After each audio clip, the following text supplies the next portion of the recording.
Greetings, sports marketers. Welcome back in the ongoing lecture series for Mark 4480. Chapter 14, Legal Aspects of Sports Marketing. This is going to be a mile wide and an inch deep. But it's good to have a working knowledge of how to protect your name, your trademark, your service mark, all that, of course, as we'll discuss later. It's also good to have an attorney. But we're going to just, we're going to highlight the main topics here of how and why and the importance of the law, the sports, and other businesses, but we're going to concentrate on sports because it's a sports marketing class. And I like this part. The second bullet point often requires assistance from trained lawyers. You can replace often with every time. You should know generally what is allowed, what's not allowed, and how to protect yourself or your organization. But the specifics, you want to use an expert that is works in that field and that field primarily. So we'll talk about the basics. And what is intellectual property? It's made up of three areas: trademarks, copyrights, and patents. Those shouldn't be strange terms to you if you're as a college student or just as a well-read and learned individual. And the primary goal is that if you invent something or create something, that you should be able to protect it, so that you don't create a new adhesive and then you don't protect it, and then people get it, break it down, and all of a sudden they have a new adhesive and you protect it. So trademarks, copyrights, and patents, and licensing. So what's involved in that?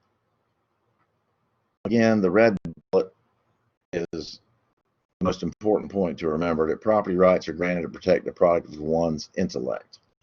You develop it, or you draw it, or you come up with it, not just an idea, but something a little further than that, then you can protect it so that other people can't just use it, the product of your intellect, for free. Now you can grant others permission to use it, and that's licensing. So if you buy a legitimate, Notre Dame football jersey at Dick's Sporting Goods, Notre Dame receives a part of that. And if you buy it from some guy on the street corner outside of the game, it's liable to be bootleg, and they don't get a nickel of it. Or buy it from overseas. But they're always seeking to police it. Let's look at a local example. This is a minor league baseball team down in Macon. Years ago, there were a couple reasons. When they developed the name and the logo, a lot of people got upset because Macon Bacon was a semi-offensive T-shirt back in the 70s, late 60s. But that is their logo. A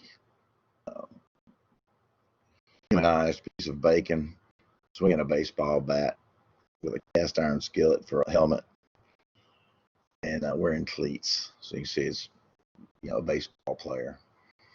So a trademark, they trademark the word, the name, the symbol, or device, generally a manufacturer or merchant, to identify and distinguishes goods from those of others, and indicate the source of the goods, which is important. So you say, well, this is a minor league baseball team in Macon, big deal. Well, here's the trademark that they registered.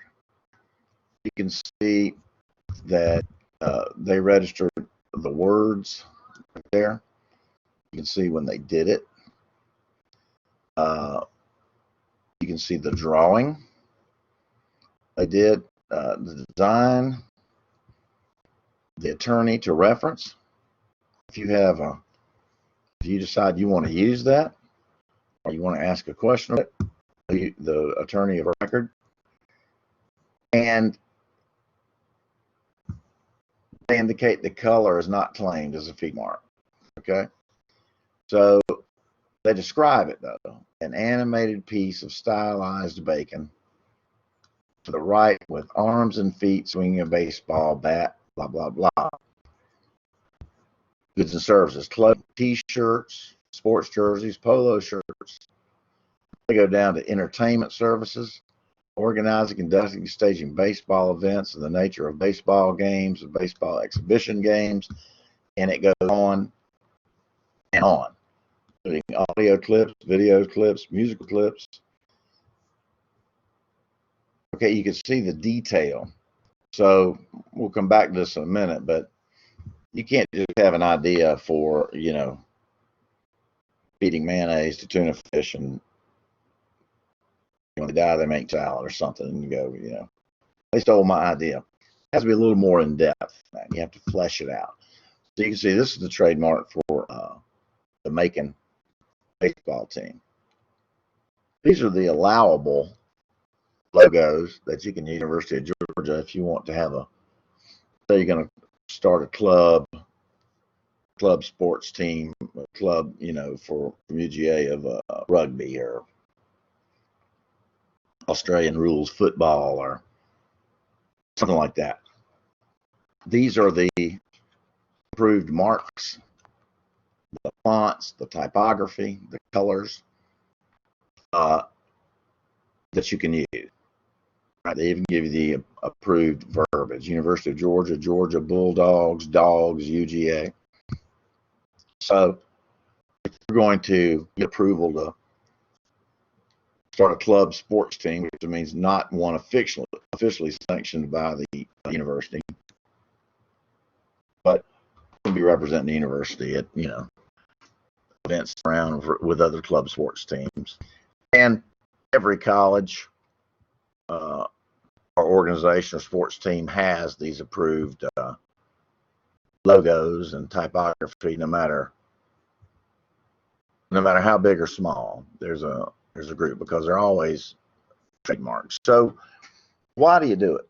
Five purposes. Identify the source or origin, where it comes from. Protect consumers from confusion, or more importantly, deception. Right, that's really important if you're supposed to pharmaceutical, and they, you know, it looks an awful lot like another one, but it's not. One could kill you, one could heal you. A consistent level of quality, and organizations like to be uniformity. Represent goodwill of the owner's products, and signify substantial advertising investment that, you know, Macon Bacon have put a sizable and spent a substantial amount of money developing and using their trademark. So you can't just go, hey, that looks cool, I'll lift that and change one of the names and use that, you know, after they've spent all the money to develop it and to use it and to create a an aura around it.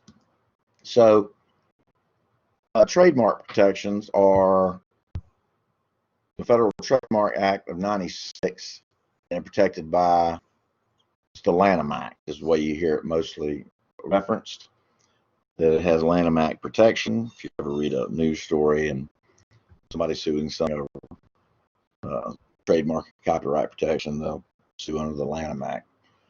So you can trademark product packaging, which is called trade dress, service mark, which is different from a tangible product mark, or, you know, a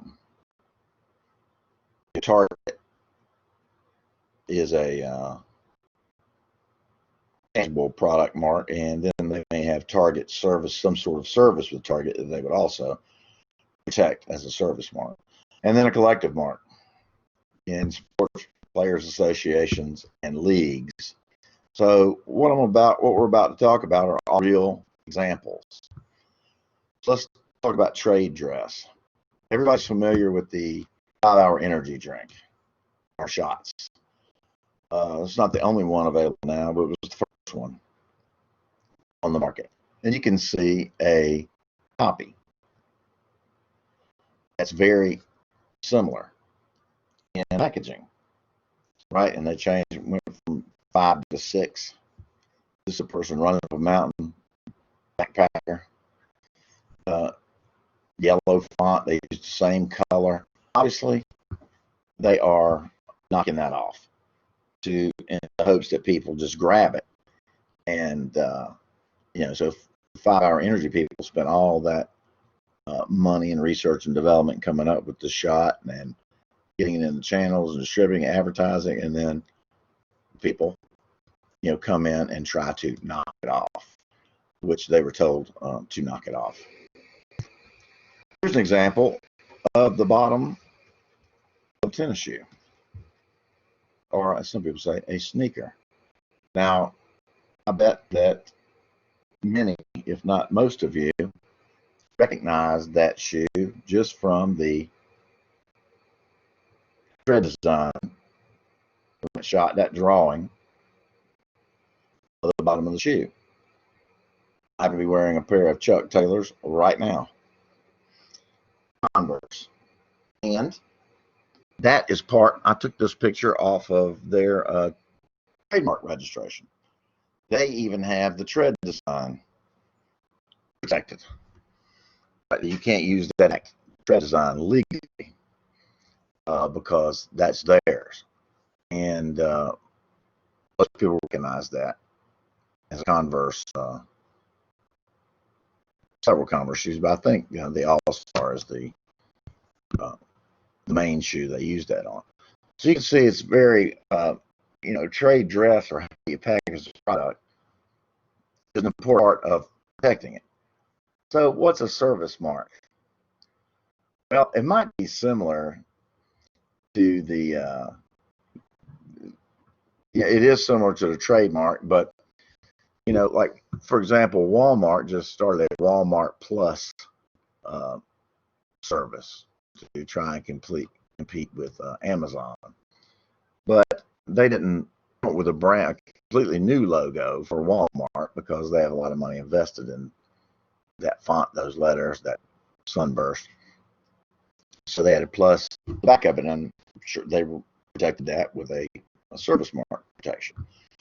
So a lot of times the slogans used by companies are often treated as service marks. So it's a subcategory of trademarks, but equally important, especially if your business is primarily a service,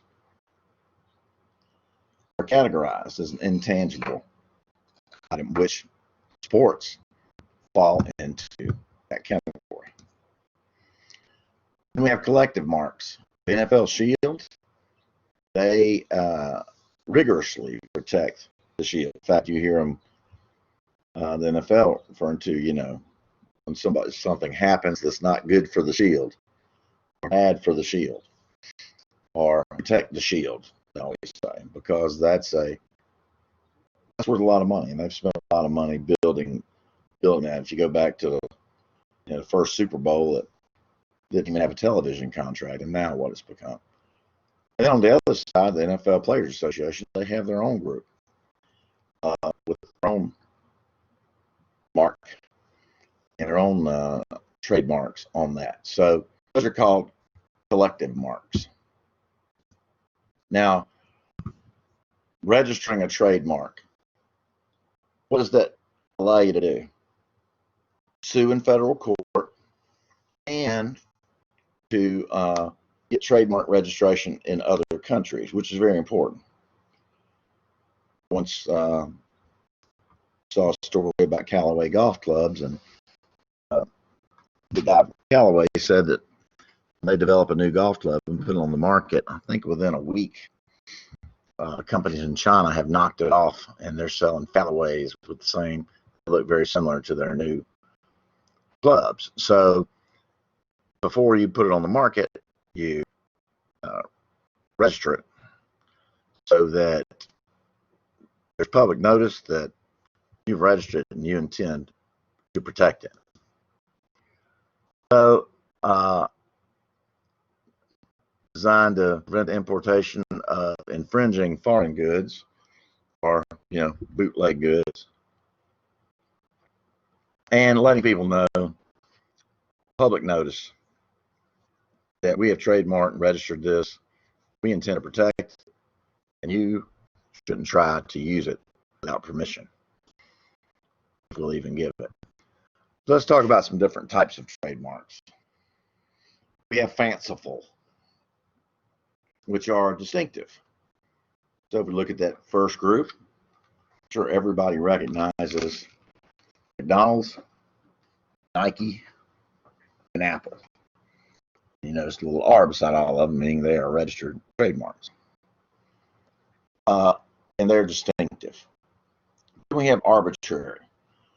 So use Virgin, you could say airlines, or they have several different businesses. It's just a word, right? That's a word that has meaning outside of the company. It's a common word, but the way they have designed it and stylized it, they have that trademark using that. And then this bottom part has been messed up with the conversion. Suggestive trademark.